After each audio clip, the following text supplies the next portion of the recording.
First question 5-6 మంత్రి గారు పవన్ కళ్యాణ్ గారు వచ్చిన ప్రశ్న ఇది వంశీకృష్ణ శ్రీనివాస్ యాదవ్ గారు అడిగింది. రెండు ప్రశ్నలు అధ్యక్ష. ఇది ఒకటి, విశాఖపట్నంలో కాలుష్య నివారణకు ప్రభుత్వం తీసుకుంటున్న చర్యలు, రెండవది అందుకు సంబంధించిన వివరాలు ఏంటంటే, విశాఖపట్నం ఆంధ్రప్రదేశ్ ఈశాన్య తీరంలో యారాడు కొండలు, సింహాచలం కొండలు, మరియు కైలాసగిరి కొండల మధ్యలో ఉంది. దాని స్థలాకృతి లక్షణం కారణంగా దీన్ని తరచుగా బౌల్ ఏరియా అని పిలుస్తారు. ఈ కొండల కారణంగా శీతాకాలంలో ఉష్ణోగ్రతలు తక్కువగా ఉండటం వల్ల పరిశ్రమల నుండి ఉత్పన్నమయ్యే వాయు కాలుష్య కారకాలు వాతావరణంలో వ్యాపించకుండా భూమి ఉపరితలం మీదనే ఉండిపోతున్నాయి. గత కొన్ని దశాబ్దాలుగా విశాఖపట్నం గణనీయమైన పారిశ్రామిక అభివృద్ధిని చవిచూస్తుంది. ఇది పర్యావరణ మరియు కాలుష్య సమస్యలకు దారితీస్తుంది. ఈ నగరంలో ప్రధానంగా వాయు కాలుష్యం ఎక్కువగా ఉంది అధ్యక్ష. 1960 నుండి విశాఖపట్నం పోర్ట్ అథారిటీ, హెచ్పిసిఎల్ మొదలైన బహుళ రంగ పరిశ్రమల స్థాపన మరియు వృద్ధి ఈ నగరాన్ని భారతదేశ పారిశ్రామిక పట్టణంలో ఒక ప్రధాన పారిశ్రామిక కేంద్రంగా చేసింది. పారిశ్రామిక వృద్ధి ఫలితంగా చుట్టుపక్కల వాతావరణంలో ధూళి కణాలు, సల్ఫర్ డయాక్సైడ్, నైట్రోజన్ డయాక్సైడ్ ఉద్గారాలు మరియు ఇతర కాలుష్య కారకాల సాంద్రత పెరిగింది. పరిశ్రమలు, ఇతర రంగాల నుంచి వెలువడే కాలుష్యాన్ని నియంత్రించేందుకు ఆంధ్రప్రదేశ్ కాలుష్య నియంత్రణ మండలి అనేక కార్యక్రమాలు, సమర్థవంతమైన చర్యలు చేపట్టి ఎప్పటికప్పుడు కార్యాచరణ ప్రణాళికలను రూపొందిస్తున్నది. ఏపీపీసీబీ యొక్క చొరవ నగరాన్ని సల్ఫర్ డయాక్సైడ్ మరియు నైట్రోజన్ డయాక్సైడ్ కాలుష్యం నుండి విముక్తి చేసింది. అయినప్పటికీ ధూళి కణాల కాలుష్యం ఒక సమస్యగానే మిగిలిపోయింది.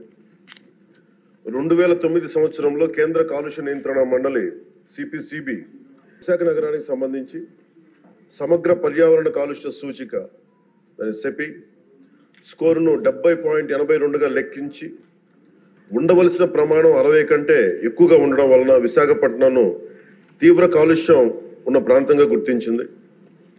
కేంద్ర పర్యావరణ మరియు అటవీ మంత్రిత్వ శాఖ 13/1/2010 విశాఖపట్నం బౌల్ ఏరియాలో పరిశ్రమల స్థాపనకు మరియు విస్తరణకు మారిటోరియం విధించింది. ఇందువలన ఆంధ్రప్రదేశ్ కాలుష్య నియంత్రణ మండలి పరిశ్రమలు మరియు ఇతర భాగస్వాముల సమన్వయంతో బౌల్ ఏరియాలో ఉన్న పరిశ్రమలకు జాతీయ ప్రమాణాల కంటే ఎక్కువ కఠినమైన ఉద్గార ప్రమాణాలను, ఎమిషన్ స్టాండర్డ్స్ ను నిర్దేశించింది. ఉదాహరణకు పార్టికులేట్ మ్యాటర్ PM10 యొక్క గాఢత అంటే మిల్లీగ్రామ్ పర్ మెట్రిక్ క్యూబ్ దాదాపు 50 మిల్లీగ్రామ్ పర్ మెట్రిక్ క్యూబ్ గా జాతీయ ప్రమాణం 150 మిల్లీగ్రామ్ పర్ మెట్రిక్ క్యూబ్ గాను SO2 లెవెల్ 5 mg, జాతీయ ప్రమాణం 25 mg కంటే నిర్దేశించడం అయింది. ఈ కఠినమైన నిబంధనల కారణంగా పరిశ్రమలు కాలుష్య నియంత్రణ వ్యవస్థను అప్గ్రేడ్ చేశాయి మరియు గ్రీన్ విశాఖ కార్యక్రమం కింద విస్తారమైన గ్రీన్ బెల్ట్ ని అభివృద్ధి చేశాయి. ఈ చర్యల వలన సెపి స్కోర్ 2013 నాటికి 70.82 నుండి 52.31కి తగ్గింది. 2013లో ministry of environment, forest and climate change comprehensive environment pollution index score నగరానికి సంబంధించి 60 కంటే తక్కువగా ఉండడం వలన పరిశ్రమల విస్తరణపై ఉన్న మారిటోరియం ఎత్తివేసింది. కాలుష్యాన్ని నియంత్రించడంలో గణనీయమైన విజయం సాధించినప్పటికీ విశాఖపట్నంలో పరిశ్రమల విస్తరణ కార్యక్రమాల వలన మరియు సంబంధించిన ధూళితో కూడిన సరుకు రవాణా, కార్గో రవాణా మొదలైన తదనంతర కార్యకలాపాలు వాయు కాలుష్యం పెరగడానికి కారణమైనాయి. నగరంలో పార్టికులేట్ మ్యాటర్ అంటే ముఖ్యంగా కణ కాలుష్యం, దుమ్ము, ధూళి, మసి, పొగ ఈ లెవెల్స్ జాతీయ ప్రమాణాలు 60 మిల్లీగ్రాములు మించినందున వాయు నాణ్యత మెరుగుదల అవసరమని ఆంధ్రప్రదేశ్లోని మరో 12 నగరాలతో పాటు విశాఖపట్నంను నాన్ అటైన్మెంట్ సిటీలుగా సిపిసిబి గుర్తించింది. సిపిసిబి జీవీఎంసీ, జిల్లా పరిపాలన, రవాణా శాఖ, పరిశ్రమలు, పౌర సరఫరాల శాఖ వంటి సంబంధిత భాగస్వామ్య శాఖల సమన్వయంతో APPCB national clean air programme కింద నగరంలో వాయు కాలుష్య స్థాయిలను తగ్గించడానికి కార్యాచరణ ప్రణాళికను రూపొందించింది.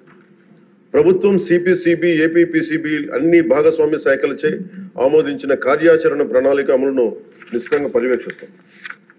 పరిశ్రమల నుంచి వెలువడే వాయు కాలుష్య ఉద్గారాలు, పరిశ్రమల కార్యకలాపాలు, పట్టణ అవసరాలకు సంబంధించిన సరుకు రవాణా నుంచి వెలువడే ఉద్గారాలను నియంత్రించేందుకు ఏపీపీసీబీ పలు చర్యలను చేపట్టింది అధ్యక్ష. అంతేకాకుండా పరిశ్రమలు ఉత్పత్తి చేసి వ్యర్థ జలాలను శుద్ధి చేయడానికి తగిన సామర్థ్యం కలిగిన ఎఫ్లూయెంట్ ట్రీట్మెంట్ ప్లాంట్లను ఏర్పాటు చేయడానికి ఏపీపీసీబీ పరిశ్రమలను నిశ్చితంగా పర్యవేక్షిస్తున్నది. విశాఖపట్నం నగరంలో ఉత్పత్తి అయ్యే మురుగునీటిని జీవీఎంసీ నిర్మించిన 5 మేజర్ సువేజ్ ట్రీట్మెంట్ ప్లాంట్స్ ని 13 మినీ ఎస్టీపీలను మళ్లించడంతో పాటు నిర్దేశిత ప్రమాణాలకు అనుగుణంగా ఎస్టీపీ అవుట్లెట్ వద్ద కాలుష్య స్థాయిని పర్యవేక్షించడం ద్వారా నీటి కాలుష్యానికి అవకాశం లేకుండా వీలు కల్పిస్తూ ఉంది. జీవీఎంసీలో ఉత్పత్తి అయ్యే మున్సిపల్ ఘన వ్యర్థాలను వేస్ట్ ఎనర్జీ ప్లాంట్ శుద్ధి చేసి 15 మెగావాట్ల విద్యుత్తును ఉత్పత్తి చేస్తున్నారు అధ్యక్ష.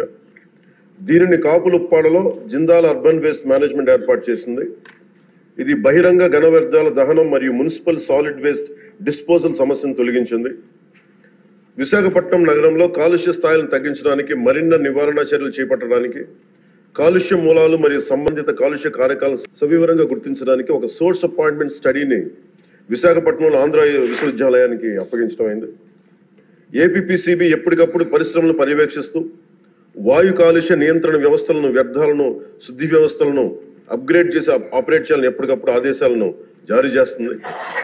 Real time pollution monitoring systems ద్వారాను మరియు భౌతిక తనిఖీల ద్వారా పరిశ్రమలను ఏపీపీసీబీ పర్యవేక్షిస్తున్నది. ఈ చర్యల యొక్క వివరాలను అనుబంధంగా సభా సమక్షంలో ఉంచడం అయింది. పరిశ్రమల పర్యావరణ ఆడిట్ వ్యవస్థను కూడా ప్రభుత్వం ఏర్పాటు చేయనుంది. పరిశ్రమల్లో పర్యావరణ ఆడిట్ నిర్వహించడానికి భారత ప్రభుత్వం పర్యావరణ మరియు అటవీ మంత్రిత్వ శాఖ 2024 జనవరి 29న ఒక ముసాయిదా నోటిఫికేషన్ జారీ చేసింది. పర్యావరణ సుస్థిరత మరియు పరిశ్రమల వృద్ధికి నిబద్ధతలో భాగంగా పర్యావరణ చట్టాన్ని పాటించేలా చూడటానికి మరియు మెరుగుదల అంశాలను గుర్తించడానికి ఏపీపీసీబీ పరిశ్రమల్లో క్రమం తప్పకుండా పర్యావరణ ఆడిట్ నిర్వహిస్తున్నది. పరిశుభ్రమైన పర్యావరణ లక్ష్య సాధన కోసం ప్రజలతో సహా సంబంధిత భాగస్వాములందరినీ చైతన్యవంతం చేయడానికి ఆంధ్రప్రదేశ్ పొల్యూషన్ కంట్రోల్ బోర్డు మరియు ప్రభుత్వం చిత్తశుద్ధితో కృషి చేస్తున్నాయి. స్వచ్ఛమైన గాలి, స్వచ్ఛమైన నీరు, భవిష్యత్ తరాల శ్రేయస్సు కోసం సురక్షిత పర్యావరణ పద్ధతులతో రాష్ట్రాభివృద్ధి కట్టుబడి ఉన్నాం. ఈ సందర్భంలో ఈ American red Indian chief Seattle, స్థానిక అమెరికన్ చీఫ్ ఆఫ్ సుక్వామిష్ మరియు దువామిష్ ట్రైబ్స్ ఈ కింద విధంగా ఉదాహరించిన ఒక సందర్భంలో, the earth does not belong to man, man belongs to the earth. We don't inherit the earth, but we borrow it from our children. ఆయన మాటలు సమస్త జీవరాశుల పరస్పర అనుసంధానాన్ని, భావితరాల కోసం ప్రకృతి ప్రపంచాన్ని గౌరవించడం, పరిరక్షించడం యొక్క ప్రాముఖ్యత నొక్కి చెప్తున్నారు.